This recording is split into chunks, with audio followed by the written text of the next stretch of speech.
आज हम बात करने वाले हैं the deadline effect by Christopher Cox book के बारे में। सूरज एक छोटा सा कस्बे में रहने वाला हमेशा से अपने काम को टालने की आदत के लिए बदनाम था।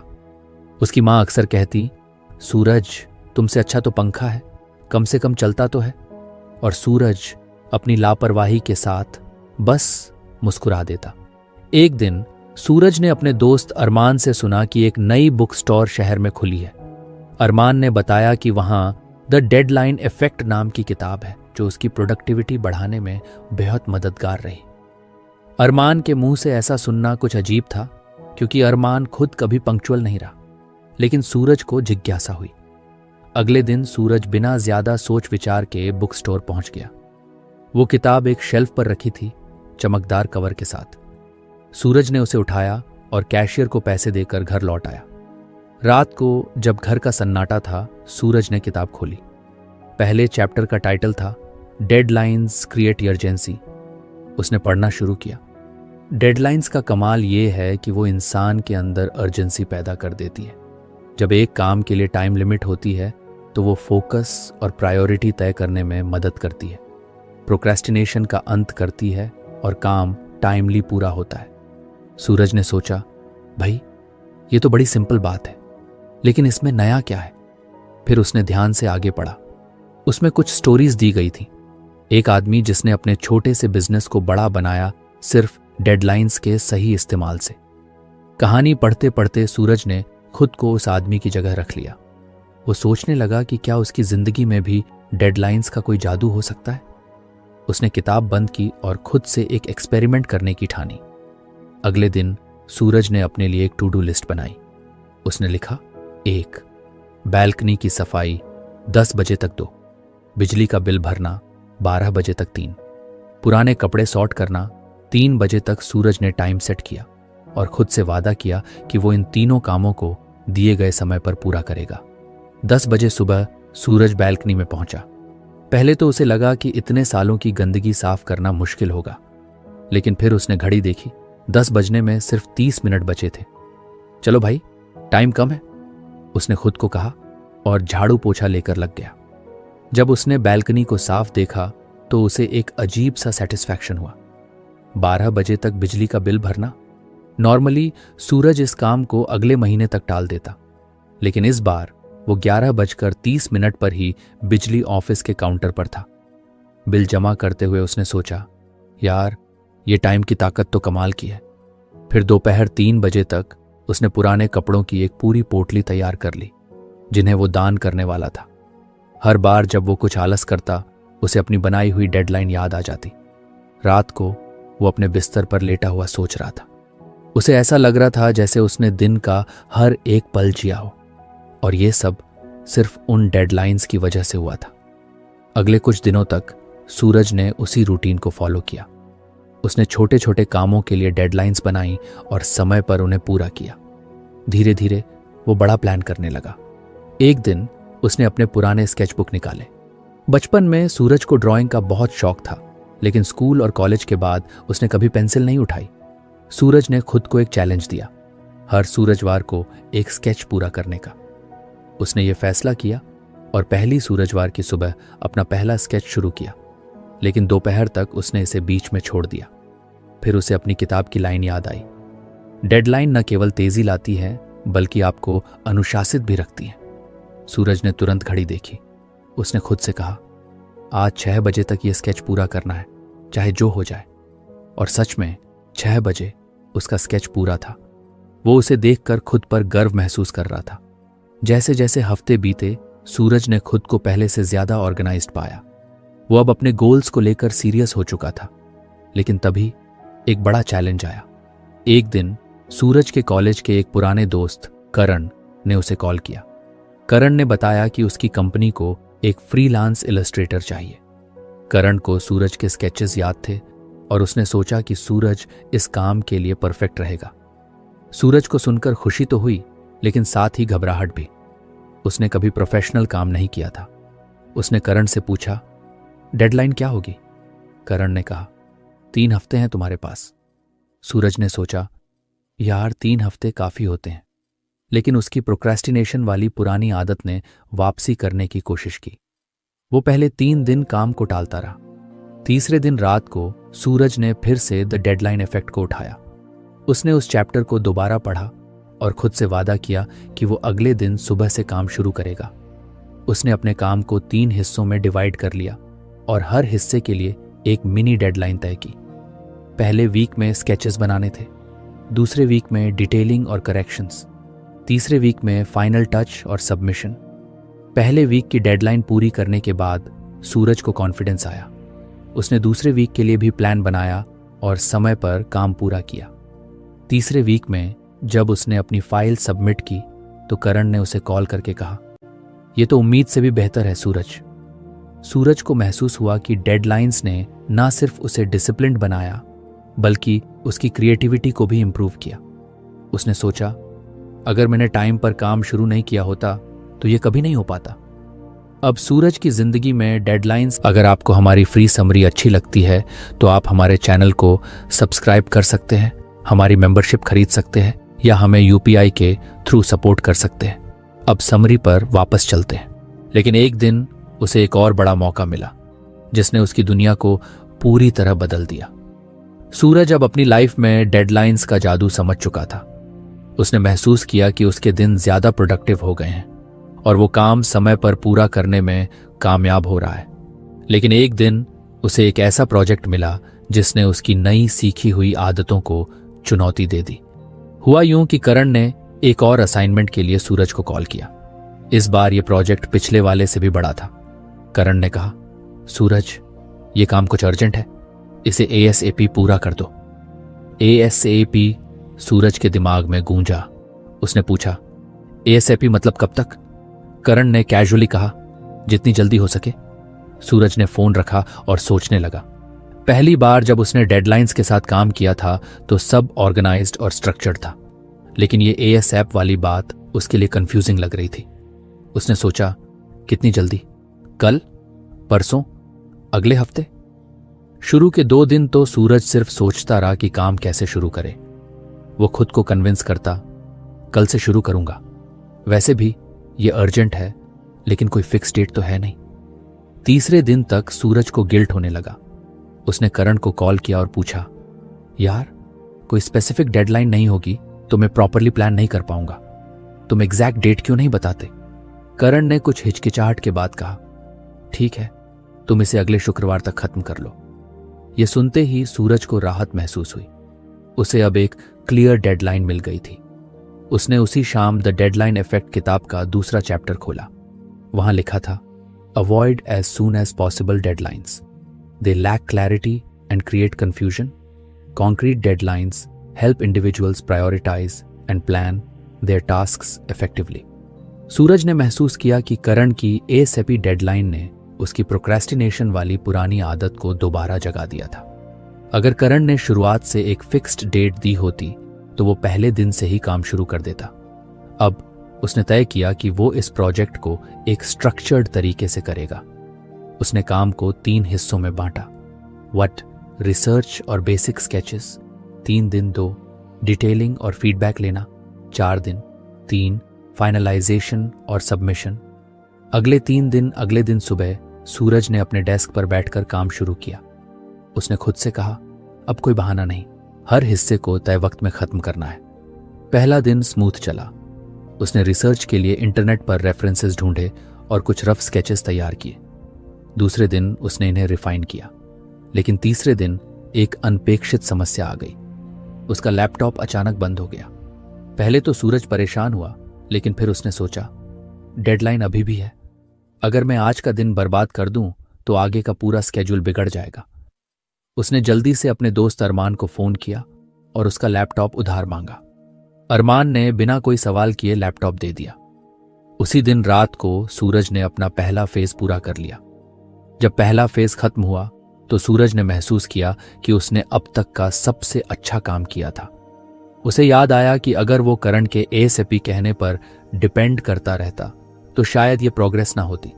उसने अपने नोट्स में लिखा, clear deadlines not only guide your efforts but also prevent unnecessary delays. As soon as possible is not a deadline, it's an excuse to postpone. दूसरे फेज में डिटेलिंग और फीडबैक की बारी थी। इस बार सूरज ने अपने स्केचेस करण को भेजे। करण ने कहा, अरे वाह, ये तो शानदार है, बस कुछ सा कलर स्कीम चेंज कर दो और टेक्सचर को सॉफ्ट रखो। सूरज ने करण की बातें ध्यान से सुनी और फौरन अपने स्केड्यूल में एडजस्टमेंट कर लिया। उसने नए चेंजेस के लिए एक एक्स्ट्रा दिन जोड़ लिया, लेकिन बाकी डेडलाइंस को इंटैक्ट रखा। फिर वो तीसरे फेज पर आया, फाइनलाइजेशन और सबमिशन। ये फेज सबसे क्रिटिकल था। सूरज ने खुद से वादा किया कि वो अपने काम में परफेक्शन लाएगा। जब शुक्रवार आया, सूरज ने अपने काम को रिव्यू किया। उसने हर डिटेल चेक की, करण को फाइनल फाइल भेजी और फोन पर कहा, भाई, काम समय से पहले पूरा है। करण की आवाज में खुशी थी। उसने कहा, सूरज, तुम हर बार अपनी ही एक्सपेक्टेशंस को एक्सीड कर रहे हो। अब मुझे समझ आ गया कि तुम पर भरोसा क्यों करना चाहिए। सूरज ने फोन रखा और गहरी सांस ली। उसने महसूस किया कि इस बार का एक्सपीरियंस पहले से अलग था। एएसएपी जैसी वेग डेडलाइंस ने पहले कंफ्यूजन और प्रोक्रेस्टिनेशन क्रिएट किया था, लेकिन जब उसने स्पेसिफिक डेडलाइन सेट की तो सब कुछ स्मूथ हो गया। उस रात सूरज ने अपनी किताब के लेसन्स को दोबारा पढ़ा। उसने सोचा कि ये बातें कितनी सिंपल हैं, लेकिन उनकी इम्पैक्ट कितनी बड़ी है। अगले दिन सूरज ने अपने दोस्तों को एक मीटअप पर बुलाया। उसने उनसे कहा, यार, डेडलाइंस के बारे में एक बात समझिए। जब तक क्लियर डेडलाइंस नहीं होती, हम काम को सीरियसली नहीं लेते। जल्दी से जल्दी सिर्फ एक एक्सक्यूज है। अगर कुछ करना है तो एक प्रॉपर डेट फिक्स करो और उस पर स्टिक करो। अरमान ने मजाक में कहा, भाई, तू तो मोटिवेशनल स्पीकर बनता जा रहा है। सब हंस पड़े, लेकिन सूरज जानता था कि उसने अपनी लाइफ में एक बड़ा बदलाव कर लिया है। अब सूरज ने तय कर लिया था कि वो सिर्फ अपनी डेडलाइंस तक सीमित नहीं रहेगा। वो और लोगों की मदद करेगा, उन्हें प्रोक्रेस्टिनेशन से बचने के तरीके सिखाएगा। उसने सोचा कि ये सफर तो अभी बस शुरू हुआ है, लेकिन तभी उसे करण से एक और कॉल आया।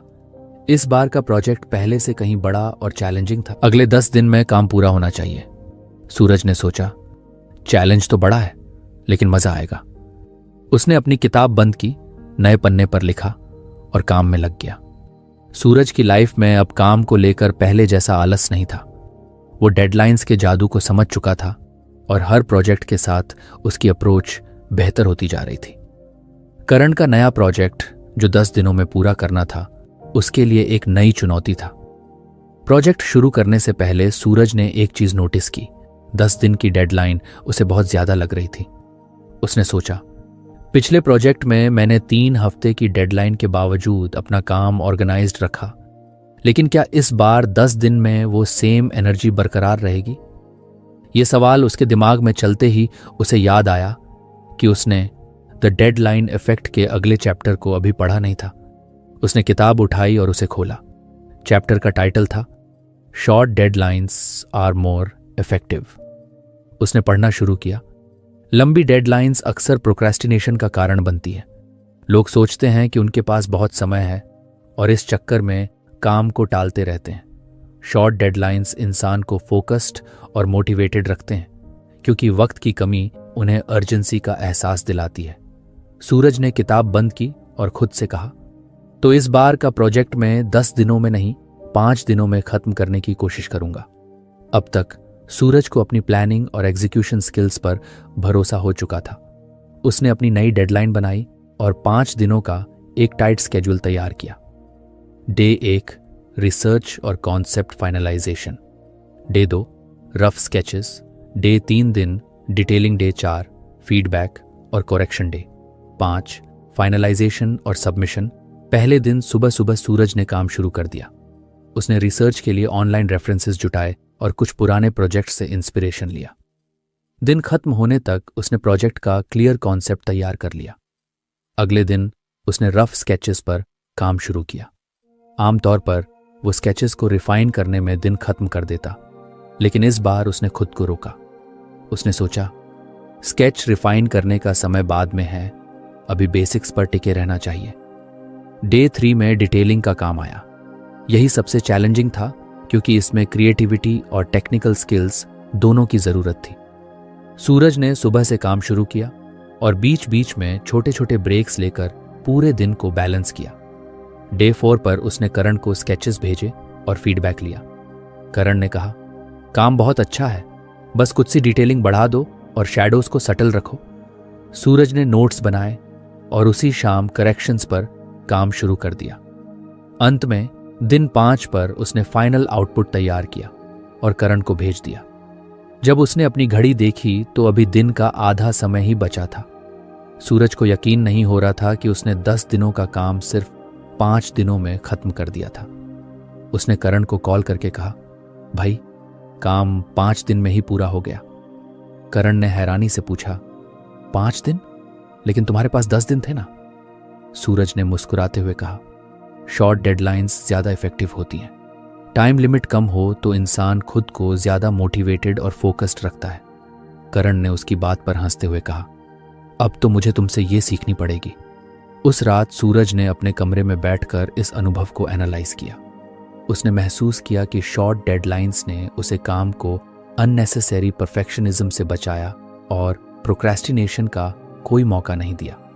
उसने अपनी नोटबुक में लिखा, लंबी डेडलाइंस अक्सर हमें एक झूठा कंफर्ट देती हैं कि हमारे पास समय है, जबकि शॉर्ट डेडलाइंस हमें हर मिनट का सही इस्तेमाल करना सिखाती हैं। इसके बाद सूरज ने इस लेसन को अपनी रोजमर्रा की लाइफ में भी अप्लाई करना शुरू किया।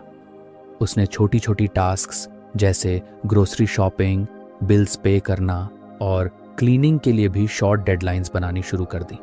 एक दिन सूरज अपने दोस्त अरमान के घर गया। अरमान का कमरा बिल्कुल बिखरा हुआ था। सूरज ने मजाक में कहा, भाई ये कमरा कब साफ करेगा? अगले साल? अरमान ने लापरवाही से कहा, यार जब भी टाइम मिलेगा, अभी तो कोई अर्जेंसी नहीं है। सूरज ने मुस्कुराते हुए कहा, चल मैं तुझे कुछ सिखाता हूं, अभी तेरा कमरा 20 मिनट में साफ हो जाएगा। अरमान ने चौंकते हुए पूछा, 20 मिनट? इतना बड़ा कमरा? मजाक कर रहा है क्या? सूरज ने अपनी घड़ी देखी और कहा, चल टाइमर सेट करते हैं, बस 20 मिनट, जो हो सकेगा उतना करेंगे। दोनों ने मिलकर काम शुरू किया। अरमान पहले कुछ अनमने ढंग से काम कर रहा था, लेकिन जैसे ही 10 मिनट बचे उसने रफ्तार तेज कर दी। 20 मिनट के अंदर उनका आधा से ज्यादा काम हो चुका था।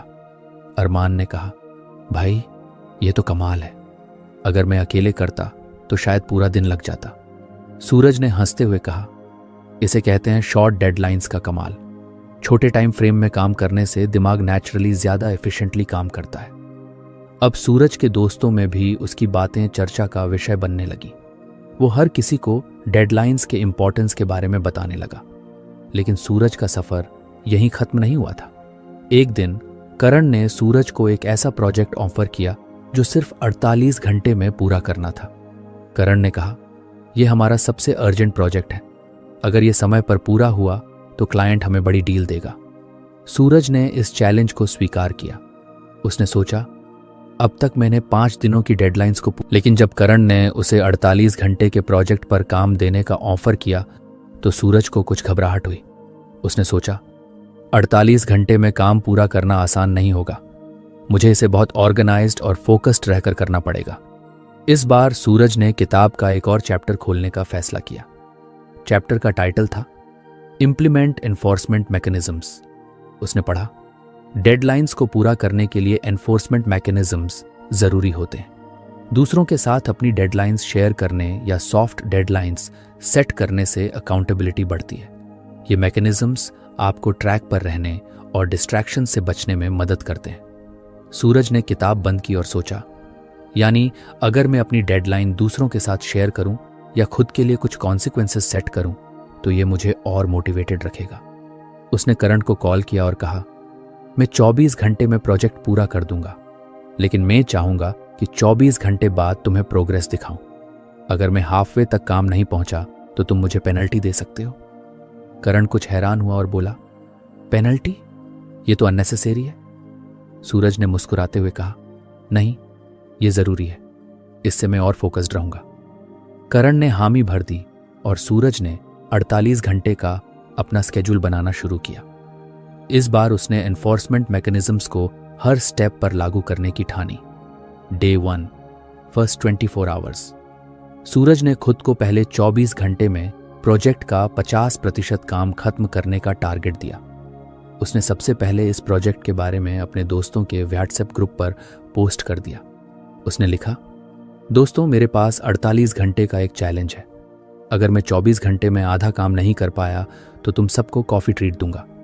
अरमान ने तुरंत जवाब दिया, भाई, अब तो हम कॉफ़ी पीने के लिए तैयार हैं।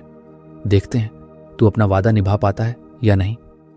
सूरज ने ठाका लगाया, लेकिन अब वो और भी कमिटेड महसूस कर रहा था। उसने सुबह 8 बजे से काम शुरू किया। पहले 4 घंटे उसने अनइंटरप्टेड काम किया, अपना फ़ोन साइलेंट मोड पर डालकर। उसने महसूस किया कि अपने दोस्तों से डेडलाइन शेयर करने से उसकी मोटिवेशन बढ़ गई थी। दोपहर में उसने लंच ब्रेक लिया और फिर दोबारा काम पर लग गया। शाम होते होते उसने 40% काम पूरा कर लिया था। उसने सोचा, बस 10% और करना है, कल का आधा दिन काफ़ी आराम से गुजरेगा। रात 9 बजे उसने करण को एक ईमेल भेजा। हेलो करण, जैसा हमने तय किया था, ये है 24 घंटे की मेरी प्रोग्रेस रिपोर्ट। मैंने 50% काम पूरा कर लिया है और स्केड्यूल पर हूं। थैंक्स, रवि। करण ने तुरंत जवाब दिया, great job Ravi, keep it up. Suraj ने खुद को गर्व महसूस किया। उसे लगा कि एनफोर्समेंट मैकेनिज्म सच में काम कर रहा था। दिन 2, अगले 24 घंटे। अगले दिन सूरज का कॉन्फिडेंस पहले से भी ज्यादा था।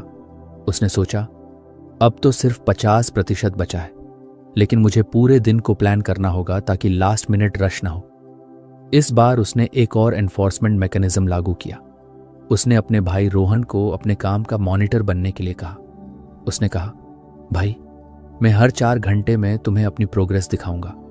अगर तुमने देखा कि मेन काम से भटक रहा हूं तो मुझे रिमाइंड कर देना। रोहन ने चिढ़ते हुए कहा, तूने मुझे अलार्म बना दिया है। सूरज ने हंसते हुए जवाब दिया, नहीं भाई, तू मेरी मोटिवेशन है। सुबह 8 बजे सूरज ने काम शुरू किया। पहले 4 घंटे उसने डिटेलिंग पर फोकस किया। जब रोहन ने देखा कि सूरज पूरी तरह एंगेज्ड है तो उसने उसे चाय लाकर दी और मजाक में कहा, भाई, तेरा ये डेडलाइन सिस्टम कमाल है, मुझे भी अपनी पढ़ाई के लिए ट्राई करना पड़ेगा। दोपहर होते होते सूरज ने फाइनल डिटेलिंग खत्म कर ली। अब बस कुछ फिनिशिंग टचेस और सबमिशन का काम बचा था। उसने सोचा, अगर मैंने ये 2 घंटे में पूरा कर लिया तो मेरे पास रिव्यू करने का एक्स्ट्रा टाइम रहेगा। शाम 6 बजे सूरज ने प्रोजेक्ट सबमिट कर दिया। करण ने सबमिशन चेक किया और कहा, यह तो परफेक्ट है। रवि, तुमने सिर्फ 48 घंटे में ऐसा काम किया है जो 5 दिन में भी मुश्किल से होता। सूरज मुस्कुराया और अपने दोस्तों को व्हाट्सएप पर लिखा, भाई, कॉफी ट्रीट कैंसिल, काम समय पर हो गया। अरमान ने जवाब दिया, यार, तुझे देखकर लगता है कि हम सबको तेरी तरह डिसिप्लिन अडॉप्ट करना चाहिए। उस रात सूरज ने सोचा कि एनफोर्समेंट मैकेनिज्म्स ने उसकी प्रोडक्टिविटी को कितना बढ़ाया। उसने महसूस किया कि एक अकाउंटेबिलिटी बढ़ती है। जब उसने अपनी डेडलाइन दोस्तों और करण के साथ शेयर की तो वो खुद को और कमिटेड महसूस करने लगा। 2, डिस्ट्रैक्शंस कम होती हैं। हर 4 घंटे में प्रोग्रेस रिपोर्ट देना उसे ट्रैक पर बनाए रखने में मददगार साबित हुआ। 3, कॉन्फिडेंस बढ़ता है। एनफोर्समेंट मैकेनिज्म्स ने उसे हर माइलस्टोन पर सेलिब्रेट करने का मौका दिया। उसने अपनी नोटबुक में लिखा, डेडलाइन को एनफोर्स करने के तरीके, जैसे दूसरों के साथ शेयर करना या सॉफ्ट डेडलाइन सेट करना, हमारी कमिटमेंट और फोकस को दोगुना कर सकते हैं। अब सूरज को एक नया चैलेंज चाहिए था। उसने करण से कहा, भाई, अगला प्रोजेक्ट जल्दी दो, अब मैं खुद को और टेस्ट करना चाहता हूं। करण ने हंसते हुए कहा, ठीक है, इस बार तुम्हें सिर्फ 24 घंटे का टाइम दूंगा, देखते हैं तुम इसे कैसे हैंडल करते हो। वो जानता था कि इतने कम समय में काम खत्म करना मुश्किल हो सकता है अगर उसने अपनी प्लानिंग और एग्जीक्यूशन को सही तरीके से मैनेज नहीं किया। इस बार उसने द डेडलाइन इफेक्ट की अगली सीख के लिए किताब उठाई। उसने पन्ना पलटा और पढ़ना शुरू किया। बड़े प्रोजेक्ट्स को छोटे हिस्सों में तोड़ना और इंटरिम डेडलाइन सेट करना स्टेडी प्रोग्रेस को सुनिश्चित करता है।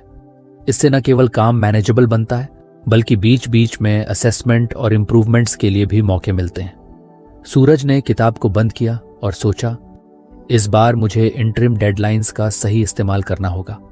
अगर मैंने इसे ठीक से मैनेज किया तो न केवल काम समय पर होगा, बल्कि बेहतर क्वालिटी में भी होगा। सूरज ने 24 घंटे के इस प्रोजेक्ट को 4 हिस्सों में बांट दिया। पहला 6 घंटे प्रोजेक्ट की प्लानिंग और कॉन्सेप्ट फाइनलाइजेशन, अगले 6 घंटे इनिशियल एग्जीक्यूशन और बेसिक लेआउट, अगले 6 घंटे डिटेलिंग और रिफाइनमेंट, आखिरी 6 घंटे फाइनल रिव्यू और सबमिशन। सूरज ने इस बार अपनी इंटरिम डेडलाइंस को एनफोर्स करने के लिए करण से कहा, करण, मैं हर 6 घंटे में तुम्हें अपडेट दूंगा। अगर कोई हिस्सा टाइम पर पूरा नहीं हुआ तो अगले हिस्से के लिए एक्स्ट्रा मेहनत करनी पड़ेगी। करण ने सहमति जताई और कहा, मुझे यकीन है कि तुम इसे मैनेज कर लोगे। सुबह 8 बजे सूरज ने अपनी घड़ी देखी और काम शुरू किया। पहले 6 घंटे उसने प्रोजेक्ट की जरूरतों को समझने और उसके लिए एक मजबूत प्लान बनाने में लगाए। उसने स्केचेस तैयार किए, रेफरेंसेस जुटाए और एक क्लियर डायरेक्शन तय की। जब घड़ी में 2 बजे उसने करण को पहला अपडेट भेजा, हाय करण, पहला हिस्सा पूरा हो गया है। मैंने प्रोजेक्ट का पूरा प्लान बना लिया है और स्केचेस भी तैयार हैं। अब अगले हिस्से पर काम शुरू कर रहा हूं। थैंक्स रवि। करण ने जवाब दिया, वेल डन, अब अगले हिस्से पर फोकस करो। अगले 6 घंटे सूरज ने एग्जीक्यूशन पर फोकस किया। उसने अपने स्केचेस को फाइनलाइज किया और लेआउट को एक डेफिनेट शेप दी। इस दौरान उसने महसूस किया कि उसकी इंटरिम डेडलाइंस ने उसे डिस्ट्रैक्शन से दूर रखा और उसकी प्रोडक्टिविटी बढ़ा दी। शाम 8 बजे उसने करण को दूसरा अपडेट भेजा, हाय करण, एग्जीक्यूशन का काम भी लगभग 90% पूरा हो गया है। मैं अब डिटेलिंग और रिफाइनमेंट पर फोकस करने जा रहा हूं। थैंक्स रवि।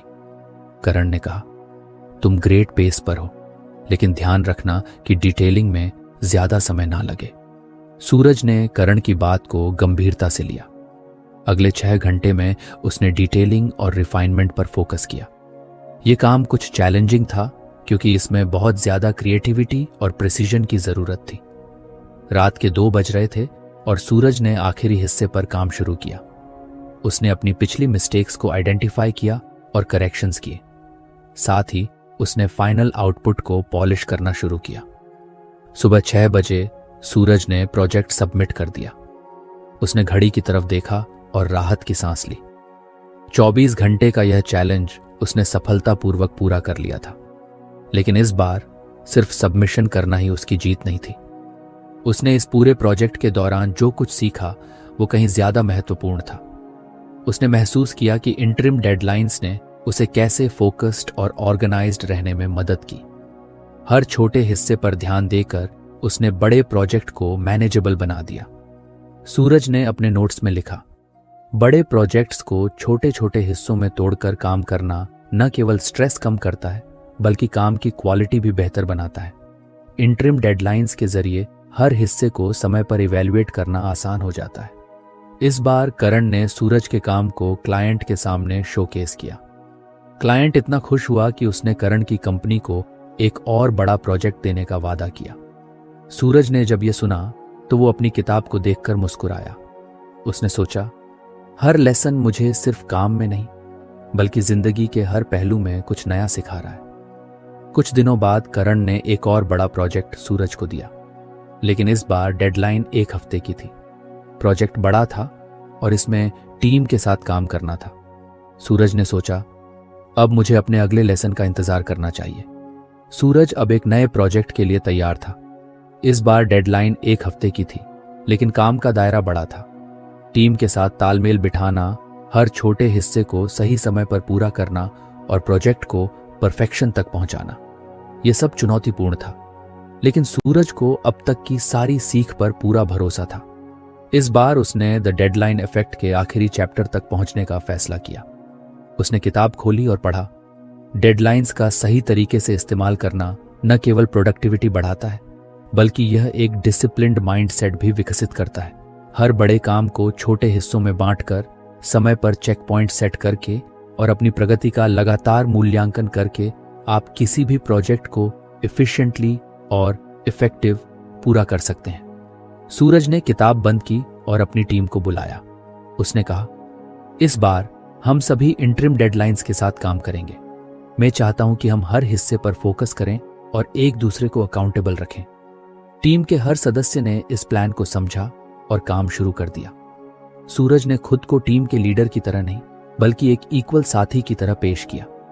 उसने हर दिन के लिए माइलस्टोन्स सेट की और सुनिश्चित किया कि हर सदस्य अपने हिस्से का काम समय पर पूरा करे। पहले 2 दिन टीम ने प्रोजेक्ट प्लानिंग और रिसर्च पर काम किया। सूरज ने देखा कि इंटरिम डेडलाइंस उसने हर प्रगति पर फीडबैक दिया और जरूरत के अनुसार एडजस्टमेंट्स किए। तीसरे और चौथे दिन एग्जीक्यूशन शुरू हुआ। टीम ने डिजाइन और लेआउट तैयार की। इस दौरान कुछ अनएक्सपेक्टेड चैलेंजेस भी आए। एक टीम मेंबर की तबीयत खराब हो गई और दूसरा मेंबर एक टेक्निकल इशू में फंस गया। सूरज ने काल्मली स्थिति को संभाला। उसने बाकी सदस्यों के साथ काम बांटा और अपनी जिम्मेदारियां बढ़ा लीं। उसने सोचा, यह मुश्किल वक्त है, लेकिन डेडलाइंस का पालन करना जरूरी है। अगर हम एक दूसरे को सपोर्ट करेंगे तो काम समय पर होगा। 5वें और 6ठे दिन रिफाइनमेंट और करेक्शंस का दौर था। सूरज ने टीम से कहा, हमने अब तक जो मेहनत की है उसे बेहतर बनाना हमारी प्रायोरिटी होनी चाहिए। उसने हर हिस्से को ध्यान से परखा और क्लाइंट के विजन से मिलान किया। आखिरी दिन टीम ने फाइनल टचेस और सबमिशन पर काम किया। सूरज ने सभी को शाम 4 बजे तक काम खत्म करने का टारगेट दिया ताकि रिव्यू के लिए पर्याप्त समय बच सके। आखिरकार प्रोजेक्ट तय समय पर पूरा हुआ। जब प्रोजेक्ट क्लाइंट को दिखाया गया तो वह इतना प्रभावित हुआ कि उसने कंपनी को पूरे साल के लिए रिटेनरशिप दे दी। करण ने पूरी टीम को बधाई दी, लेकिन उसने सूरज को खास तौर पर बुलाया और कहा, सूरज, तुम्हारे लीडरशिप और प्लानिंग के बिना यह संभव नहीं था। तुमने न सिर्फ खुद को बल्कि पूरी टीम को डिसिप्लिन्ड बना दिया है। सूरज ने मुस्कुराते हुए जवाब दिया, यह सब मैंने द डेडलाइन इफेक्ट से सीखा है। इसने मुझे सिखाया कि डेडलाइंस सिर्फ काम पूरा करने का जरिया नहीं है, बल्कि यह सेल्फ डिसिप्लिन और फोकस का सबसे बड़ा सबक देती है। सूरज ने उस दिन अपने दोस्तों और परिवार को बुलाया और एक छोटी सी पार्टी रखी। उसने सभी को अपनी यात्रा के बारे में बताया और कहा, अगर आप अपने काम को छोटे छोटे हिस्सों में बांटकर डेडलाइंस के साथ मैनेज करें तो कोई भी बड़ा टारगेट मुश्किल नहीं लगता। सबसे बड़ी बात यह है कि इससे प्रोक्रेस्टिनेशन खत्म हो जाती है और आप हमेशा ऑर्गेनाइज्ड रहते हैं। उस रात सूरज ने अपनी किताब को अलमारी में रखते हुए सोचा, अब मुझे इसकी जरूरत नहीं पड़ेगी। मैंने जो सीखा वह मेरी जिंदगी का हिस्सा बन गया है। लेकिन फिर उसने मुस्कुराते हुए कहा, कौन जानता है अगला चैलेंज क्या होगा। हो सकता है मुझे फिर से इसे खोलना पड़े। कहानी का अंत भले ही यहीं हो गया हो, लेकिन सूरज की सीखने और बढ़ने की यात्रा कभी खत्म नहीं होगी। सूरज की यह कहानी न केवल डेडलाइंस को समझने की, बल्कि उन्हें सही तरीके से इस्तेमाल करने की एक प्रेरणादायक यात्रा थी। उसने द डेडलाइन इफेक्ट किताब से जो भी सीखा उसे अपनी जिंदगी और काम में लागू किया और हर चुनौती के साथ खुद को बेहतर बनाया। 1. Deadlines create urgency. सूरज ने सबसे पहले सीखा कि डेडलाइंस से काम में अर्जेंसी आती है। ये लोगों को प्रोक्रेस्टिनेशन से बचाने में मदद करती है और टास्क्स को प्राथमिकता देने के लिए मजबूर करती है। उसने इसे अपने पहले प्रोजेक्ट में आजमाया, जहां उसने एक तय समय पर काम पूरा करने की ठानी। अर्जेंसी के कारण उसने डिस्ट्रैक्शंस को किनारे रखा और अपना सारा फोकस अपने काम पर लगाया। 2. Avoid as soon as possible deadlines. Suraj को जल्दी ही समझ आ गया कि जैसे ही संभव हो जैसी डेडलाइंस बेकार हैं, क्योंकि वे अस्पष्ट होती हैं और प्रोक्रेस्टिनेशन को बढ़ावा देती हैं। उसने इस गलती को सुधारते हुए हर काम के लिए स्पेसिफिक डेडलाइंस सेट की। उसने करण और अपने दोस्तों के साथ अपनी प्रगति साझा की, जिससे अकाउंटेबिलिटी बढ़ी और काम सही दिशा में चला। 3. छोटे डेडलाइन अधिक प्रभावी हैं। सूरज ने सीखा कि छोटे समय सीमा वाले टारगेट ज्यादा प्रभावी होते हैं, क्योंकि वे प्रोक्रेस्टिनेशन की गुंजाइश नहीं देते। 24 घंटे के प्रोजेक्ट में उसने देखा कि कैसे छोटी छोटी डेडलाइंस ने उसे मोटिवेटेड और फोकस्ड रखा। छोटे समय में भी उसने काम की क्वालिटी बनाए रखी और तय समय से पहले ही प्रोजेक्ट पूरा कर लिया। 4. Implement enforcement mechanisms. डेडलाइंस का पालन सुनिश्चित करने के लिए एनफोर्समेंट मैकेनिज्म्स का उपयोग करना सूरज की सफलता की एक और बड़ी वजह बनी। उसने डेडलाइंस को एनफोर्स करने के लिए करण और अपने दोस्तों को शामिल किया। उसने सॉफ्ट डेडलाइंस और मिडवे चेक्स के जरिए खुद को अकाउंटेबल रखा।